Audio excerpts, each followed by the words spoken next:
ক্যারিয়ারের প্রথম সেঞ্চুরির জন্য প্রতিপক্ষ হিসেবে পাকিস্তানকে বেছে নিয়েছেন tiger opener Tanzid Tamim. Career সেরা ইনিংসটিও এই ম্যাচে খেলেছেন তিনি।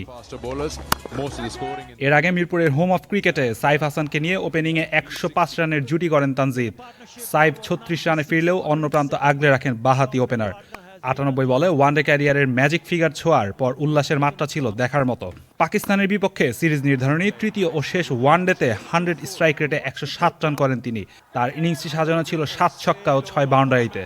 এর আগে চট্টগ্রামে 2024 সালে শ্রীলঙ্কার বিপক্ষে তার সর্বোচ্চ ইনিংসটি ছিল 84 রানের। ডাচ বাংলা ব্যাংক বাংলাদেশ পাকিস্তান সিরিজের তৃতীয় ও শেষ ম্যাচটি তাই স্মরণীয় হয়ে থাকবে তানজিদ হাসান তামিমের।